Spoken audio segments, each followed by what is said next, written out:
যেটো আপোনালোকে face pack দেখিছে এই ফেস প্যাকটো নিশ্চয় ট্ৰাই কৰিব। এই ফেস প্যাকটো লগালে আমাৰ মুখত যেটো সময়ৰ আগত বয়সৰ ছাপ দেখা যায় সেইটো খুব সোনকালে নাইকিয়া কৰাত হেল্পকাৰী হয়। মই কি সামগ্ৰীৰে বনালো আৰু অতি সহজতে ঘৰতে কেনেকৈ বনালো আহক চাই লওঁ। কিন্তু তাৰ আগত ফ্ৰেণ্ড মই জিন্টি মোৰ চেনেল জিন্টি ক্ৰিয়েটিভিটিলৈ আপোনালোক সকলোকে আৰু এবাৰ স্বাগতম জনালো। আশা কৰোঁ আপোনালোক সকলোৱে ভালে আছে। আহক আজিৰ এই ভিডিঅ'টো মই আৰম্ভ কৰোঁ। প্ৰথমতে লৈছোঁ মাটিমাহৰ দালি। মাটিমাহৰ দালিখিনি মই ভিজাই থৈছিলোঁ 2-3 ঘণ্টা সময়। ফ্ৰেণ্ড মাটিমাহৰ দালি আমাৰ স্কিনৰ কাৰণে খুব বেনিফিচিয়েল হয়। মাটিমাহৰ দালিত এণ্টি এজিং প্ৰপাৰ্টিজ পোৱা যায় আৰু মাটিমাহৰ দালি আমাক স্কিনত লগালে আমাৰ স্কিনৰ পৰা এজিং চাইন ডিলে কৰাত খুব হেল্পকাৰী হয়।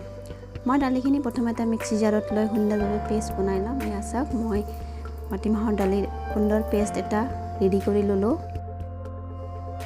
এয়া চাওক মাটিমাহৰ দালিৰ পেষ্টখিনি সুন্দৰভাৱে ৰেডি হৈ গ'ল।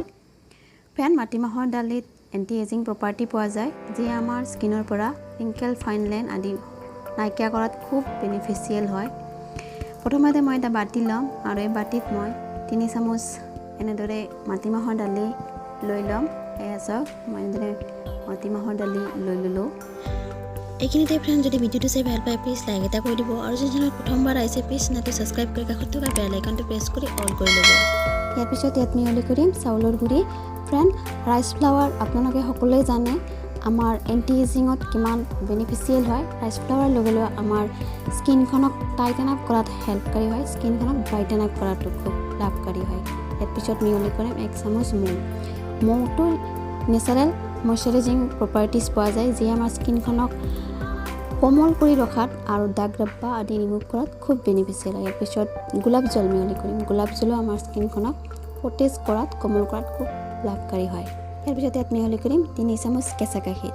ফ্ৰেণ্ড কেঁচা গাখীৰেও আমাৰ স্কিনখনত ড্ৰাইনেছ নাইকিয়া কৰাত খুব বেনিফিচিয়েল হয় আৰু কেঁচা গাখীৰ লগালে আমাৰ স্কিনৰ দাগ ধব্বা আদি নাইকিয়া কৰাতো খুব লাভকাৰী। লগতে কেঁচা গাখীৰত এণ্টি এজিং গুণ পোৱা যায় যি আমাৰ স্কিনখনক নেচাৰেলভাৱে এজিং মুক্ত কৰি ৰাখে।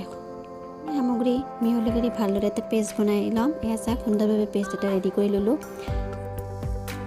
এতিয়া মই ফেচ পেকটো আপোনালোকক এপ্লাই কৰি দেখাম। মই ব্ৰাছৰ সহায়েৰে লগাইছোঁ, আপোনালোকে হাতেৰেও লগাব পাৰে।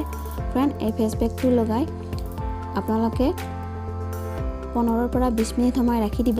তাৰপিছত কুহুমীয়া গৰম পানীৰে ধুই দিব। ফ্ৰেণ্ড এতিয়া ঠাণ্ডাৰ দিন সেইবাবে আমি একেবাৰে ঠাণ্ডা পানী বা একেবাৰে গৰম পানী ইউজ কৰিব নালাগে। হালকা কুহুমীয়া গৰম পানীৰে ফেচ ধুব লাগে। এয়া চাওক 15 পৰা 20 মিনিট সময় হৈ গ'ল। এতিয়া মই অলপ হালকা হাতেৰে মাছাজ কৰি ফেচটো আপোনাক ধুই পেলাই দেখাই আছোঁ। ফ্ৰেণ্ড মাটিমাহৰ দালি আমাৰ এণ্টি এজিঙত খুব বেনিফিচিয়েল হয়। ইয়াক আপোনালোকে সপ্তাহত 2-3 বাৰকৈ ইউজ কৰিলে আপোনালোকে নিশ্চয় ইয়াৰ ৰিজাল্ট দেখা পাব। এয়া চাওক আপোনালোকে ফেচখন দেখিছে কিমান চাইন আৰু